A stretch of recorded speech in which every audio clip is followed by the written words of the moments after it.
Halo teman-teman semua, selamat datang di channel Katolik Kasih.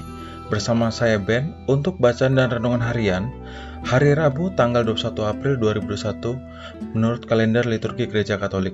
Selamat menonton dan mendengarkan. Terima kasih.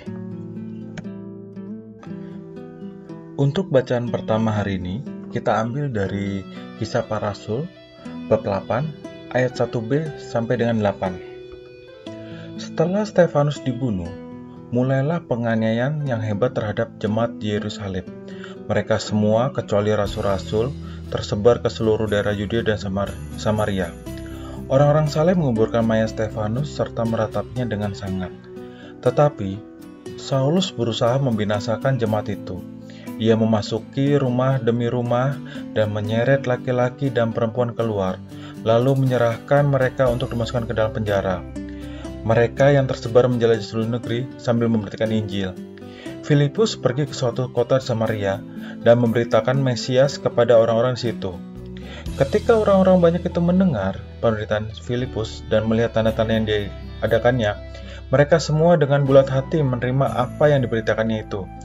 Sebab dari banyak orang yang kerasukan roh jahat, keluarlah roh-roh itu sambil berseru dengan suara keras, dan banyak juga orang lumpuh dan orang timpang yang disembuhkan. Maka sangatlah besar sukacita dalam kota itu. Demikianlah sabda Tuhan.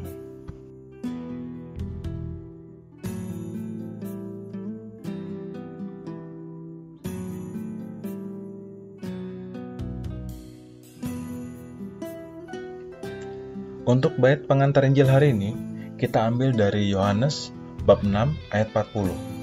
Setiap orang yang percaya kepada Anak beroleh hidup yang kekal, dan aku membagikannya pada akhir zaman. Sabda Tuhan.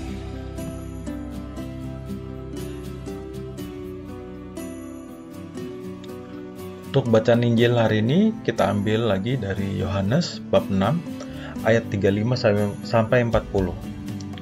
Di rumah ibadat di Kapernaum, Yesus berkata pada orang banyak, "Akulah roti hidup.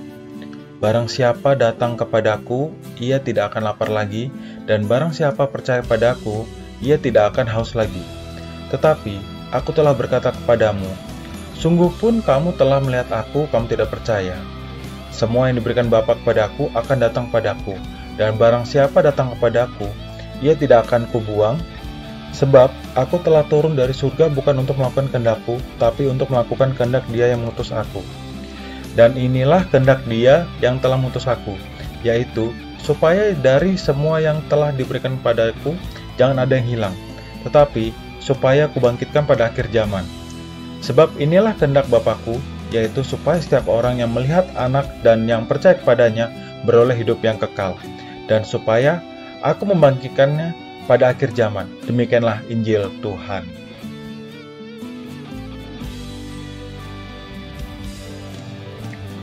Untuk renungan hari ini, di setiap bandara, terminal bis, atau stasiun kereta api, ada dua hal yang senantiasa menjadi pusat perhatian. Pertama, waktu kedatangan. Kedua, waktu keberangkatan. Waktu kedatangan menjadi penting bagi mereka menantikan kedatangan atau kehadiran seseorang yang akan dijemputnya. Sementara itu, waktu keberangkatan menjadi penting bagi mereka yang akan meninggalkan tempat itu untuk pergi ke suatu atau beberapa tempat lain. Demikianlah ada yang datang, ada yang pergi. Dinamika kehidupan manusia juga ditandai dua hal tersebut, datang dan pergi. Setiap hari, di halaman surat kabar terpasang berita duka cita. Dalam kolom tersebut terpampang foto dan nama seseorang yang telah menyelesaikan hidupnya dan pergi ke alam baka. Sementara itu, pada halaman sama, kerap kali terpasang pula berita kelahiran di berbagai belahan dunia ini. Kontras antara yang pergi dan yang datang hadir setiap hari dalam kehidupan manusia. Kelahiran mendatangkan sukacita, sebaliknya kematian mendatangkan duka cita. Untuk kedua situasi tersebut, orang yang mengalaminya tak pernah merasakan secara sungguh apa yang sebenarnya terjadi. Seorang bayi tentu saja tak pernah mengetahui secara persis bagaimana situasi saat dirinya lahir untuk pertama kali di dunia ini. Baru setelah cukup umur, ia akan mengerti, itu pun tidak situasi yang dialaminya. Demikian pula dengan mereka yang meninggal dunia. Iklan atau ucapan duka cita tentu saja tidak dapat mereka baca sendiri. Yang membacanya adalah orang lain. Kelahiran atau kematian hadir dalam keterbatasan diri manusia. orang lain yang sungguh bisa secara sadar mengamati dan memberikan apa yang dibutuhkan oleh mereka yang baru lahir dan yang sudah meninggal dunia. Secara khusus, pada peringatan arwah semua orang beriman, gereja mengajak kita untuk memperhatikan kebutuhan mereka yang telah lebih dulu meninggalkan dunia ini, untuk kembali kepada Bapa Surgawi. Yang dibutuhkannya mereka yang telah wafat adalah doa-doa. Doa-doa ini akan sangat berguna sebagai bekal perjalanan atau perziarahan mereka kembali ke Bapa. Pada hari ini, kita diajak mengingat mereka bukan dengan cara emosional dalam kesedihan yang mendalam atau kenang-kenangan nostalgia yang berlarut-larut sehingga hanya akan menimbulkan kesedihan yang mendalam.